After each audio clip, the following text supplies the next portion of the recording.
finished.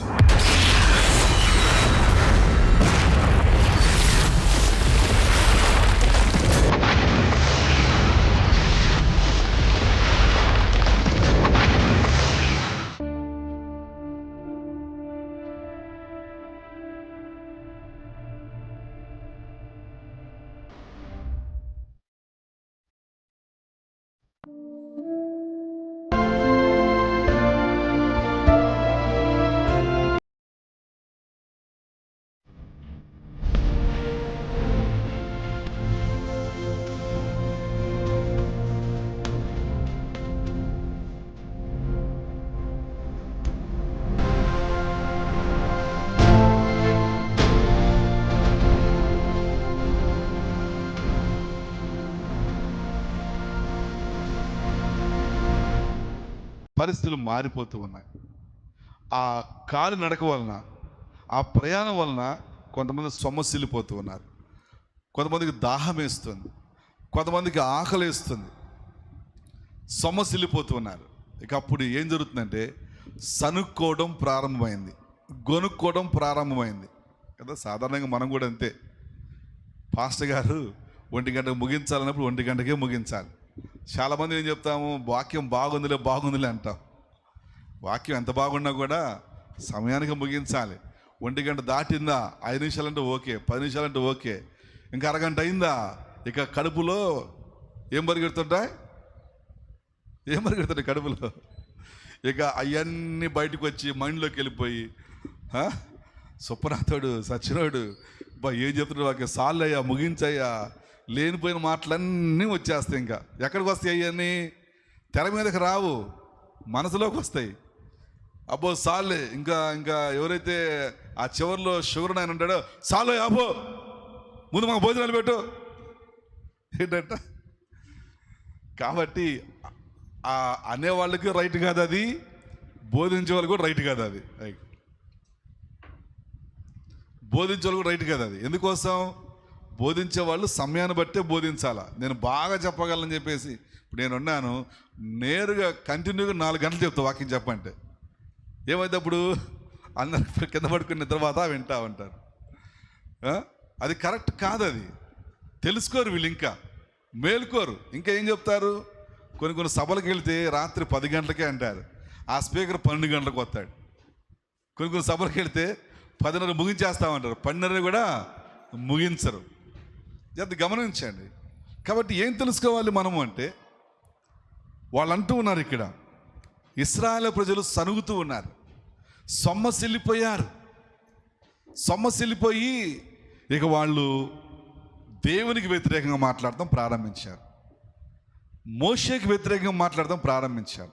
అది గమనించండి. మోషేతో ఉన్న దేవుడే ఇప్పుడు ఉన్నాడు, రేపు ఉండబోతున్నాడు. మోషేతో ఉన్న దేవుడే యేసు ప్రభువు వచ్చి చనిపోయి సమాజం తిరిగి లేచి పరలోకి వెళ్ళి మళ్ళీ రాబోతున్నాడు. మోషేను సనుక్కున్నప్పుడు విన్న దేవుడే ఈరోజు కూడా మనం సనుక్కున్నవన్నీ కూడా వింటూ ఉన్నాడు. మోషేతోటి ప్రజలు ఆ ప్రతికూలంగా మాట్లాడినప్పుడు విన్న దేవుడే ఈరోజు కూడా వింటూనే ఉన్నాడు. Everything was there. మనం అనుకున్న దేవుడు వింటలేదు, చూడలేదు అనుకున్నాం, కానీ దేవుడే అక్కడ చూశాడు, విన్నాడు. ఇక ఏమైంది తెలిసిన ఏమైందంటే దేవుడంట మంటలు పుట్టించే పాములను పంపాడు. ఏం పాములు అంటే బర్నింగ్ స్నేక్స్ అన్నాడు, ఇంగ్లీష్లో బర్నింగ్ స్నేక్స్ అన్నాడు. బర్నింగ్, అవి కాలుతా ఉంటుంది, మంట పుడుతుంది, కలిసిందంటే ఇక ఒక ఊగుతూ ఉంటాం, ఇక ఒళ్ళంతా మండుతూ ఉంటుంది, కాలుతూ ఉంటుంది. జత గమనించండి. అటువంటి పాములు చేసేసాయంట, కరుస్తా ఉన్నాయి. ఒకళ్ళు కరితే ఏమనుకుంటారు, పామేగా అనుకుంటాం. 2 కరితే రుద్రమేగా అనుకుంటాం. 3 కరితే ఏముందిలే అనుకుంటాం. ఒక 10 మందిని కలిస్తే అనుకో, వామ్మో ఏదో పగబట్టింటుంది మన మీద, ఒరే ఎక్కడున్నాడు మోషే గారు, లేదంటే ఎక్కడున్నారు అని కింద ఉన్న వాళ్ళు అంటారు కదా, ఐగుప్తు వచ్చిన వాళ్ళు కొంతమంది ఉంటారు కదా, వాళ్ళ దగ్గరికి వెళ్తామంటారు. కొంతమంది ఉంటారు అక్కడ ఆ గుంపులో, ఆగు నాకు తెలుసులే, దీన్ని మంత్రిస్తాను అంటారు. 10 మందికి కలిసి కూడా మంత్రిస్తామంటారు. అది పని చేయదు. ఎందుకోసం? దేవుడు పంపాడు కాబట్టి. 20 మంది మొత్తం అందరూ కరుతున్నారు పాములిక. కరిస్తే బాగా ఉండు, కరిసిన తర్వాత ఏం జరుగుతుంది తెలిసిన? కరిసిన వాళ్ళు చచ్చిపోతున్నారు. ఏమైపోతున్నారు? పాము కరవడం చచ్చిపోవడం, పాము కరవడం చచ్చిపోవడం. ఏం అర్థం అర్థం కాలేదు. ఇక అందరూ వచ్చారు పరిగెత్తుకుంటూ, అయ్యా పాస్టర్ గారు తలుపు తీస్తావా? ఇంకా అప్పుడు అట్లా అని చెప్పి ఆయన లోపల శుభ్రంగా వేసేసుకుని పడుకొని నేను పడుకుని రాను, నిద్రపోతాను లేదని చెప్పలేదు పాస్టర్ గారు కదా. కొంతమంది మనం నిద్రపోతున్నట్టు నటించే వాళ్ళని చాలామంది ఉంటాం. ఏమండి, నిద్ర రాకపోయినా నిద్రపోతాను గట్టిగా కళ్ళు మూసుకుంటాం. నిజం నిద్రపోతున్నాడా అనిపిస్తుంది. మన నటనలన్నీ దేవుడు చూస్తూ ఉన్నాడు. ఒప్పుకొని విడిచిపెడితే దేవుడు కృపణిస్తాడు. మోషే దగ్గరికి వస్తే మోషే నిద్రపోతున్నా నటించలేదు. లేదా రాత్రంతా మోషే మెలకువని పొద్దున్నే మందిరానికి వచ్చి కూర్చొని ఇలా కునుగుబాట్లు పట్టలేదు. కొంతమంది ఉంటారు, ఎంత చెప్పినా కూడా అంతే. అది అంటాం కదా, ఏమండి, ఎలుగుతోక ఎంత చదివినా కూడా నలుపే కానీ తెలుపు రాదంటాం కదా. రాత్రంతా మెలకు ఉంటారు, పొద్దున మందిరానికి వచ్చారు కొనిక నోరు తీసి నిద్రపోతూ ఉంటారు, నిద్రపోతూ ఉంటారు. ఏం చెప్పాలి ఇంకా వాళ్ళకి? ఏమండి, ఏం చెప్పాలి వాళ్ళకి? కాబట్టి ఏం చేయాలి? చక్కగా నువ్వు ఉండలేకపోతే శనివారం నైట్ శుభ్రంగా 7 గంటలకి నిద్రపో, పొద్దున్న 8 గంటలకు చక్కగా టిఫిన్ తెచ్చుకొని తిను, స్నానం చేసి రెడీ వచ్చేసాయి. జాగ్రత్త గమనించండి. కాబట్టి ఏం జరుగుతుంది ఇక్కడ? ఇశ్రాయేలు ప్రజలు పాము కరిసినప్పుడు వాళ్ళు చనిపోతూ ఉన్నారు. వాళ్ళు మోషే సేవకుడి దగ్గరికి వచ్చారు. అయ్యగారు అన్నారు. ఏంటమ్మా అని అడిగాడు. మమ్మల్ని క్షమించండి, మీకును దేవునికి వ్యతిరేకంగా మేము తప్పు చేశాము, మేము సనిగాము, మేము గొనిగాము. ఎంత గమనించండి. మనం అనుకుంటాం ఈరోజు కూడా మనం గొనికిని సరిగిన దేవుడు చూస్తున్నాడా లేదంటే పాస్గా చూస్తున్నాడు అనుకుంటాం. ఖచ్చితంగా దేవుడు చూస్తాడు. దేవుడు చూస్తూ ఉన్నాడు. కాబట్టి ఇక్కడ ఏం జరిగిందంటే పాము వచ్చి కరుస్తూ ఉండగా అందరూ చనిపోతున్నారు. దీనికి ఇక ఏం చేయాలి అర్థం కావట్లా. పాస్టర్ గారు మీరే ప్రార్థన చేయండి మాకు. వెంటనే మోషే దేవుని దగ్గరికి వెళ్ళాడు, ప్రార్థన చేశాడు. అయ్యా ప్రజలు మీరు రక్షించండి, కాపాడని చెప్పినప్పుడు దేవుడు చెప్తున్నాడు, ఒక స్తంభాన్ని ఒక దిమ్మె కట్టి దాని మీద ఇత్తడి సర్పాన్ని నిలబెట్టు అన్నాడు. ఏంటంట? ఇత్తడి సర్పాన్ని. ఇత్తడి సర్పం వైపు ఎవరు చూసినా కూడా బ్రతుకుతారు. ఎవరు చూసినా కూడా బ్రతుకుతారు. ఎవరినైతే ఈ పాము కరిసిందో, ఈ తాపకరమైన పాము కరిసిందో, వాళ్ళు ఎక్కడ ఉన్నా కూడా ఆ ఇత్తడి సర్పం వైపు చూసారా బ్రతుకుతారు. నాలాంటి కొంతమంది షోక్ ఉన్న వాళ్ళు ఉన్నారు. బాగా మనకి కొంచెం ఇంగ్లీష్ వచ్చు కాబట్టి అని తెలుసు కాబట్టి పాము కరిసింది వచ్చి పాము కరిసరికి నేను అన్నాను, మోసే పెట్టిన ఇత్తడి సర్పం నేను చూస్తాను, నాకేం పని, మంచి హాస్పిటల్కి వెళ్తాను, ఫోన్ చేస్తాను, 108 వస్తుంది, నేను హాస్పిటల్కి వెళ్తాను, నా దగ్గర డబ్బులు ఉన్నాయి, కావాలి హెలికాప్టర్ తెప్పించుకుంటాను అని అన్నాడు. తెప్పించుకున్నాడు, హాస్పిటల్ వెళ్ళాడు, చెక్ చేశాడు. మీకు తెలుసో తెలీదో కదా, ఇప్పుడు కోవిడ్కి ఇచ్చిన వ్యాక్సిన్ ఏంటి? అది ఏంటిది? ఆ కోవిడ్లో చనిపోయినటువంటి ఆ కోవిడ్ యొక్క ఆ అణువునే తీసుకొని కదమ్మా యాంటీకి ఎక్కిచ్చారు. అర్థమవుతుందా? అంటే మన భాషలో చెప్పాలంటే ఒక దెయ్యాన్ని నిలగొడతానికి ఇంకో దెయ్యాన్ని ఎక్కిస్తారు కదా భూత వైద్యుడికి వెళ్తే, అట్లాగా. అంటే ఎట్లాగా? దెయ్యం పట్టిందా ఏంటి చేస్తాము? తాయెత్తు కట్టించుకుంటాం మెడలోను చేతిలోను, లేదంటే తాలు బొట్టుకో, లేదంటే చేతికో, ఆ మొలతాడుకో, లేదంటే ఇక్కడ తాయెత్తులు కట్టుకుంటూ ఉంటాం కదా. అంటే ఏంటి? దెయ్యం పోవడానికి దెయ్యం వచ్చింది. ఇప్పుడు కోవిడ్ పోవడానికి ఆ కోవిడ్ కణాలనే వాళ్ళు ఎక్కిస్తున్నారు యాంటీబాడీస్గా. ఆ తర్వాత మీ అందరూ తెలుసు ఈ మధ్యకాలంలో అంతా కూడా రచ్చ అయిందని. ఏమని? ఈ యొక్క వ్యాక్సిన్ వేసుకున్న వాళ్ళకి చాలా హెల్త్ ఇష్యూస్ వస్తాయని చెప్తే గమనించండి. కానీ బైబిల్ వాళ్ళు చెప్పడం లేదు. దేవుడు దెయ్యం నిలగొడుతున్నాడు. ఇవి రెండు కలవు. కాబట్టి ఇక్కడ ఏం జరుగుతుందంటే ఇశ్రాయేలు ప్రజల జీవితంలో వాళ్ళని కలిసినప్పుడు వాళ్ళు బ్రతకాలి. డబ్బు ఉన్న వాళ్ళు నాకు అవసరం లేదులే, నేను హాస్పిటల్ వెళ్తానన్నారు. అట్లా భయభక్తులు కలిగిన వాడిని నాకు ఆ సిలువ ఆ యొక్క ఇత్తడి సర్పము చూడడం అవసరం లేదు, నేను దేవుని మొదలు పెడితే దేవుడిని బాగు చేస్తాను అనుకున్నాడు. గంట, అరగంట, పావు గంట, 10 నిమిషాలు, 5 నిమిషాలు చెప్పాడు మోషే, మీరు ఎవరైతే పాము కరిసిద్దో మీరందరూ కూడా ఇత్తడి సర్పం, బ్రోంజ్ స్నేక్ అంటాడు ఇంగ్లీష్లో, దాని వైపు మీరు చూడండి, మీరు బ్రతుకుతారు అని చెప్పాడు. సాధారణంగా మనం ఎటువంటి వాళ్ళం, పాస్టర్ గారు చెప్పిన దానికి వ్యతిరేకం చేసేవాళ్ళం. అయ్యా ఆదివారం ప్రార్థన రాయంటే అబ్బా వెళ్దాంలే ప్రార్థన, ఈరోజు పని పోతుందిగా, ఈరోజు శాలరీ పోతుందిగా, ఏం ప్రార్థన, పొద్దుగూకులు వెళ్ళి ఏం వింటాం, టీవీలో మంచి సినిమా వస్తుందిగా, ఏమంటే చుట్టాలు బంధువులు వచ్చారు, ఈరోజే మంచి మటన్ తెచ్చారు, చేపలు తెచ్చారు, ఏం చేసుకోవాలి, వండుకొని కూర్చోవాలి. ఏం జరుగుతుంది ఇక్కడ అంటే, బైబిల్లో మీరు చూస్తే ఆశ్చర్యపోతారు. వీళ్ళ గురించి వాక్యం చెప్తూ ఉన్నది, సంఖ్యాకాండంలో ఉంటుంది ఇది, numbers chapter 21 verse 4 to 10 verses. I will read for you verse 9. Verse 9 I will read for you. Verse 9, 9వ వచనం చదువుదాం. కాబట్టి మోషే ఇత్తడి సర్పము ఒకటి చేయించి స్తంభం మీద దానిని పెట్టాను. అప్పుడు సర్పపు కాటు తినిన ప్రతి వాడు ఆ ఇత్తడి సర్పమును నిదానించి చూచినందున బ్రతికిను అన్నాడు. తెలుగులో నిదానించి చూచినందున అన్నాడు తెలుగులో. ఇంగ్లీష్లోకి వెళ్ళేసరికి ఏమంటాడంటే చూడండి, when he looked at the serpent of bronze attentively అన్నాడు. నెంబర్ 1 అటెంటివ్లీ అంటే జాగ్రత్తగా చూడాలి. ఏంటంట? జాగ్రత్తగా చూడాలి. మన పరిస్థితుల్లో ఉన్న డబ్బులు మాత్రం జాగ్రత్తగా చూసుకుంటాం. మనం మాట్లాడుతున్న మన చేయకూడదు, మన పర్సు మీదే ఉంటుంది. డబ్బులునే లేవా, గబుకులు కింద పడ్డాయా, మన పర్సు మీద ఉంటుంది మన చేయి. మనం మాట్లాడుతున్న ఎక్కడ ఉంటుంది, మన బంగారపు చైన్ మీద ఉంటుంది. అమ్మో చైన్ లేనట్టు అనిపిస్తుంది. జాగ్రత్త దేని మీద ఉంటుందంటే, వండకూడని వాటి మీద ఉంటుంది, వండవలసిన వాటి మీద ఉండదు. ఎవరినైతే పాము కరుస్తుందో వాళ్ళంట జాగ్రత్తగా చూడాలి. నెంబర్ 1 అటెంటివ్లీ అన్నాడు ఇంగ్లీష్లో. నెంబర్ 2 ఎక్స్పెక్టాంట్లీ అన్నాడు. అంటే ఏమంటాడు తెలుగులో అంటే, నిరీక్షణతో నేను ఆ ఇత్తడి సర్పం వైపు చూసినప్పుడు బాగుపడతాను. ఇత్తడి సర్పంలో ప్రాణం ఉందా? ఇత్తడి సర్పంలో కదలికలు ఉన్నాయా? ఏమీ లేవు. దేవుడు వారిని తన వైపు మరలుస్తూ ఉన్నాడు. అక్కడ చూడరా బాబు బాగుపడతా ఉన్నాడు. అక్కడ ఏముంది చూస్తానికి ఏం లేదు. అక్కడ అది కదిలిద్దా, అది పిలిచిద్దా, అదేదైనా మాయమంత్రాలు చేసిద్దా? ఏం చేయదు. బట్ దేవుడు తన శక్తిని చూయించాలి, దేవుడు తన విధానాన్ని చూయించాలి. దేవుడు తన కుమారుడు యేసు ప్రభు రాబోతున్న రోజులో ఈ సిలువను ఎక్కి ఈ భూమి ఆకాశానికి మధ్యన వేలాడుతున్నాడు అని వారు చూయించాలి, వాళ్ళు తెలుసుకోవాలి, వాళ్ళు గ్రహించాలి అని ఆయన చేస్తూ ఉన్నాడు. నెంబర్ 1 జాగ్రత్తగా చూడాలి.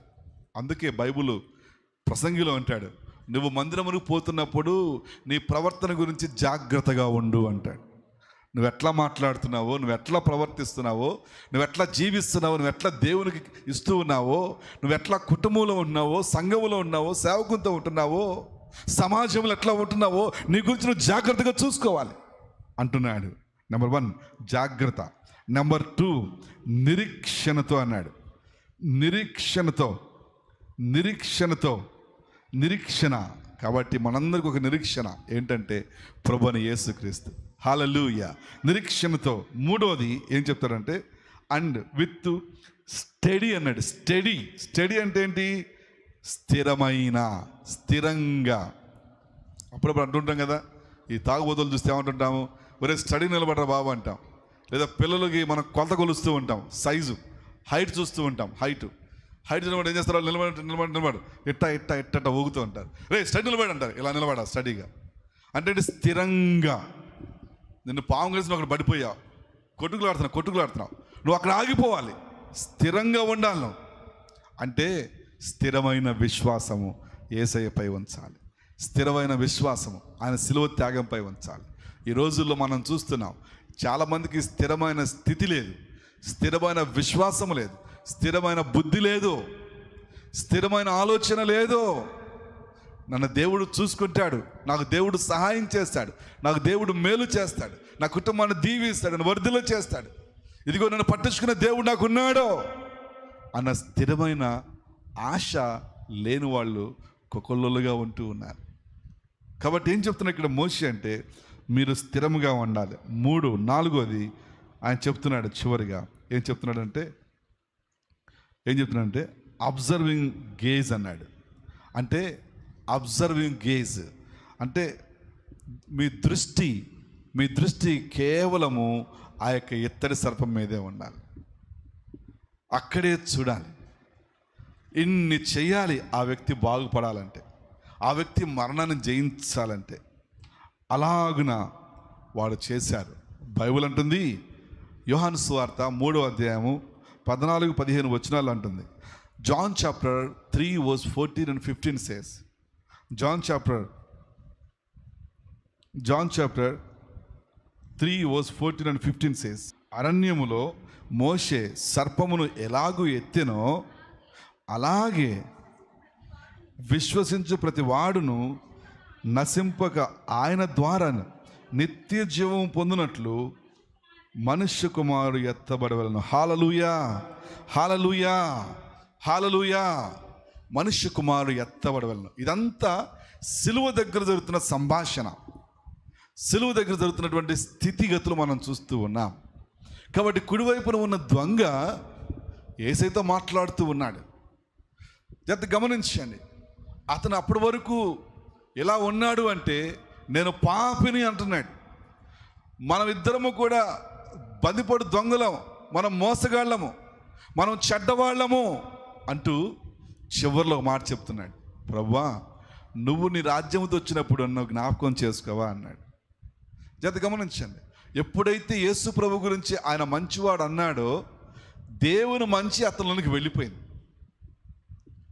ఏమైపోతుందంటే, యేసయ్య అన్నాడు, నేడు నాతో కూడా నువ్వు పరదేశులో ఉందువు. హల్లెలూయా, హల్లెలూయా.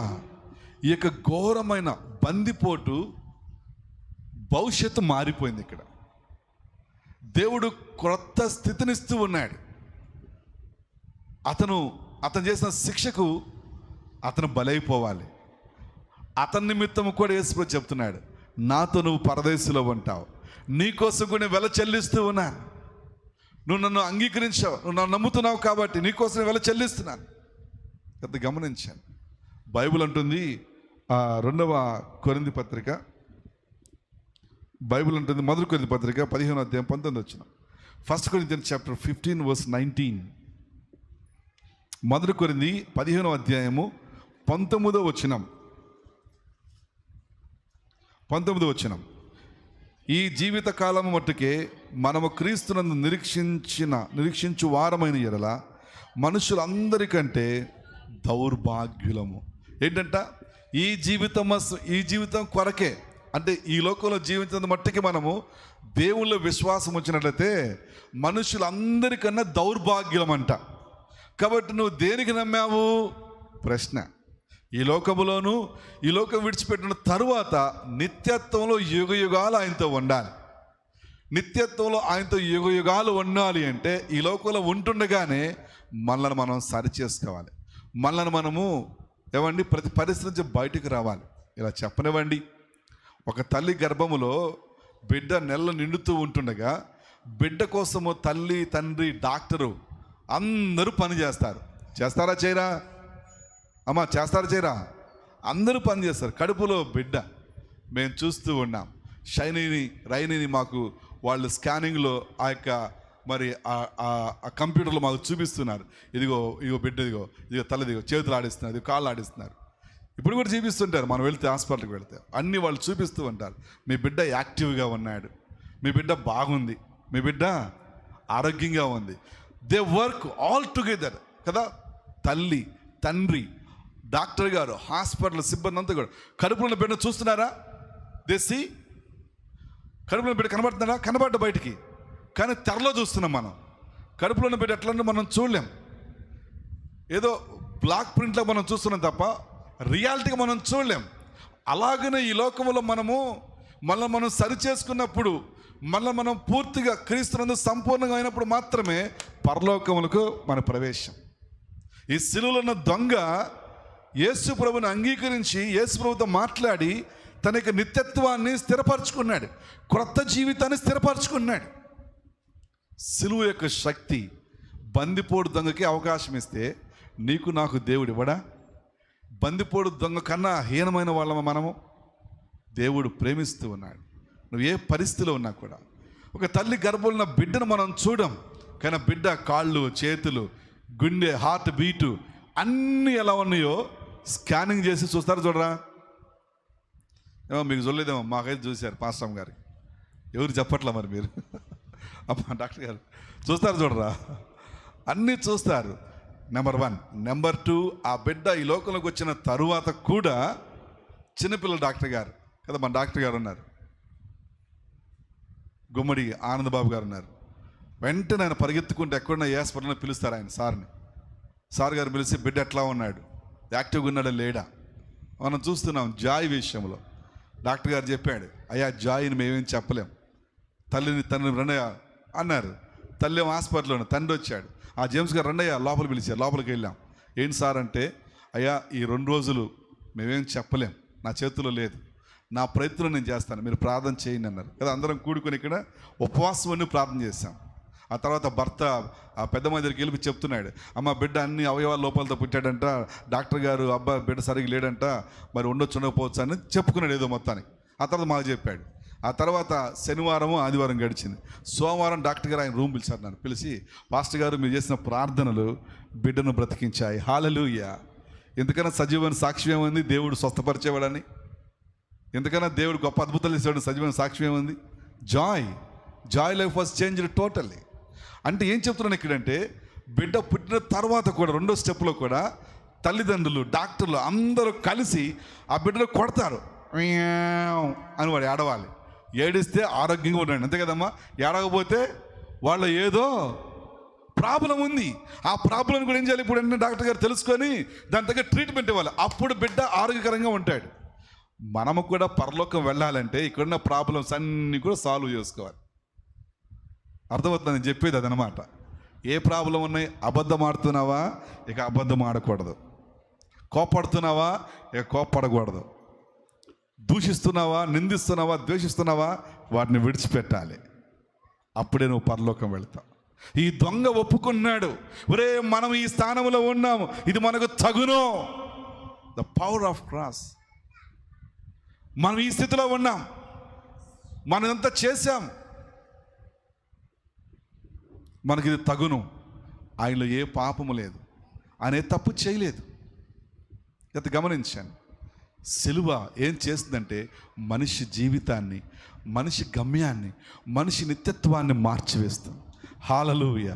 యేసయ్య సిలువ త్యాగము, యేసయ్య సిలువ రక్తము ఏం చేస్తుందంటే మనిషి నిత్యత్వాన్ని, మనిషి భవిష్యత్తుని, మనిషి యొక్క గమనాన్ని మార్చివేస్తుంది. హల్లెలూయా. ఎవరు చెప్పారు సిలువ అంటే శాపమని? ఎవరు చెప్పారు సిలువ గురించి మాట్లాడకూడదని? ఎవరు చెప్పారు సిలువ ఓడిపోయిందని? ఎవరు చెప్పారు సిలువ బాధాకరమని? సిలువ విజయాన్ని ఇస్తుంది, సిలువ నిత్యత్వాన్ని మార్చివేస్తుంది. దొంగ యొక్క నిత్యత్వాన్ని సిలువ మార్చేసింది. వాస్తవానికి దొంగ చనిపోయినట్టు నరకానికి వెళ్ళిపోయాడు, అవకాశం దొరికేది కాదు. కానీ సజీవుడిగా ఉంటుండగానే, ప్రభువా నీ రాజ్యంతో వచ్చినప్పుడు నన్ను జ్ఞాపకం చేసుకోవా అన్నాడు. నేడు నువ్వు నాతో కూడా పరదైస్సులో ఉంది అన్నాడు. ఎంత గొప్ప దేవుడో చూడండి. ఆ సిలువ ప్రాంగణం, ఆ సిలువ షాడో, నీడ ఏం చేస్తుందంటే దొంగను కూడా దొరగా మార్చేస్తుంది. హల్లెలూయా. దొంగను కూడా దొరగా మార్చేస్తుంది. అది సిలువలోని శక్తి. మనము మారాలంటే మనము ఎన్ని సొంత ప్రయత్నాలు చేసినా మారం. We cannot change ourselves. No one can change anyone else. Only the cross of Christ can change. యేసయ్య సిలువ, యేసయ్య సిలువ ప్రభావం, యేసయ్య సిలువ త్యాగం, యేసయ్య సిలువ నీడ మాత్రమే మనిషిని మార్చగలదు. You just come to the cross. Come to Christ. ప్రభు దగ్గర, ప్రభువా నేను ఇక్కడ ఉన్నాను, నన్ను దర్శించండి, నన్ను మీరు నూతనపరచండి, నన్ను మార్చండి మీరు అన్ను అడుగు. God can change. God can change everything in and out. దానిలో అన్నాడు, ప్రభా నీకు స్తోత్రం, నేను సింహాల బోన్లోకి వెళ్ళి నీ చిత్తమైతే వెళ్తాను ప్రభా అన్నాడు. సింహాల బోన్లోకి వెళ్ళాడు. దానిలో వస్తున్నాడని దేవుడికి సింహాలకు ఆజ్ఞ ఇచ్చాడు. ఎవరైనా ఏం చేస్తాము, పాస్టర్ గారు వస్తే వందనాలు చెప్తాం. ఈ పులులు సింహాలు వందనాలు చెప్తాయా? దానిలో లోపలికి వెళ్ళగానే వందనాలు దానిలో పాస్టర్ గారు అని సింహాలు వందనాలు సార్. అప్పటి వరకు మాంసాహారులుగా ఉన్న అవి శాకాహారులు అయిపోయినాయి. ఇక ఆయనతో కూర్చొని భజన చేస్తా ఉన్న రాత్రంతా భజన చేస్తా ఉన్న హల్లెలూయా స్తుతి మహిమ ఎల్లప్పుడు. పొద్దున్న రాజు పరిగెత్తుకుంటే వచ్చాడు. అయ్యా దానియేలు బ్రతుకున్నావా? అయ్యా ఎట్లా ఉన్నా ఏంటయ్యా అన్నప్పుడు ఎంత గమనించాను, నా దేవుడు నాతో ఉన్నాడు. హల్లెలూయా. ఎప్పుడైతే మనం సిలువ నీడలో ఉంటామో మన జీవితం మనము అంత క్షేమముగా ఉంటుంది. ఎందుకంటే ప్రభు అక్కడ ఉన్నాడు. దేవుడు నిన్ను ఎట్లా చూస్తాడంటే మన మంచి ముఖాలను చూడు, మనలో యేసేను చూస్తాడు. He will see through Christ. కాబట్టి సిలువ శక్తి ఏం చేస్తుందంటే దొంగ గమనాన్ని మార్చేసేసి పాపి యొక్క భవిష్యత్తుని, పాపి యొక్క జీవితాన్ని సిలువ ఏం చేసిందంటే మార్చివేయగలదు. It will change. I'm not here to change anyone. We cannot change anyone. ఎవరిని మనం మార్చలేం. Only God can change. దేవుడు మాత్రమే మార్చగలడు. దేవుడు మాత్రమే మార్చగలడు. ఏం చేయాలి అంటే నువ్వు దేవునికి సమర్పించుకోవాలి. ప్రభువా నా జీవితంలో రండి, నాకు కొత్త జీవితాన్ని ఇవ్వండి, నాకు కొత్త భవిష్యత్తు ఇవ్వండి, నాకు నిత్యత్వాన్ని ఇవ్వండి, నన్ను మీకు సమర్పించుకున్నాను. ఓ నన్ను ప్రభువా ఈ పాపం నుంచి మీరు తప్పించండి, ఈ శాపం నుంచి నన్ను తప్పించండి, ఈ బంధకాల నుంచి నన్ను విడిపించండి అని మనం అడిగితే దేవుడు సహాయం చేస్తాడు. అట్టి కృప పరిశుద్ధాత్ముడు అనుగ్రహించునుగాక. ఆమేన్. ప్రార్థన. Thank you Jesus, thank you Holy Spirit, thank you Father. అందరం ప్రార్థన చేద్దాం. Hallelujah Jesus, hallelujah. స్తోత్రాలు స్తోత్రాలు. Hallelujah Jesus, hallelujah Jesus, hallelujah. అందరం ప్రార్థన చేద్దాం. ఇది మీ సమయం. This is your time. You can participate in the Lord's supper. ప్రభు యొక్క రక్తమాంసంలో పాలు పుచ్చుకోవచ్చు. You can participate in the Lord's supper. సిలువలో ఉన్న దొంగ దేవుడు నూతన జీవితాన్ని ఇస్తూ ఉన్నాడు, నిత్యత్వాన్ని ఇస్తూ ఉన్నాడు, నిత్యత్వాన్ని ఇస్తూ ఉన్నాడు. ఆయన భవిష్యత్తు మారిపోయింది. He was totally changed. God gave him eternity. Hallelujah Jesus, hallelujah Jesus. Let us pray and ask God, ప్రభువా మమ్మల్ని క్షమించండి. సిలువలో దొంగను, బందిపోడు దొంగను అవకాశం ఇచ్చిన దేవుడు మా కుటుంబాల్లో, మా బిడ్డలలో, మా సంఘములో మాకు మీ కృప దయచేయండి. Help us Jesus, help us Holy Spirit. You are the God who gives grace. You are the God who is shown in the love on the cross of Calvary. You are the God who shed your blood on the cross. The power of cross, it changes our destiny, it changes our eternity. The thief was entering into your paradise. Hallelujah Jesus, hallelujah Jesus, hallelujah, hallelujah, hallelujah. Stotram, stotram, stotram, stotram, stotram, stotram, hallelujah, stotram, stotram, hallelujah Jesus, hallelujah, hallelujah. దేవా మీకు వందనాలు. అందరం ప్రార్థన చేద్దాం. హల్లెలూయా, హల్లెలూయా Jesus, హల్లెలూయా, హల్లెలూయా. యేసయ్య. ప్రతి ఒక్కరు ప్రభువుతో ప్రార్థన చేయండి. అందరూ అడగండి, ప్రభువా నన్ను దర్శించండి, నాకు నూతన జీవాన్ని, నూతన జీవితాన్ని, అయ్యా నూతన భవిష్యత్తును దయచేయండి, మమ్మల్ని దీవించండి. ఈ 3వ మాసం మేము ప్రవేశించినాం. ఈ మాసం మేము సొంతం చేసుకుందాం కాక.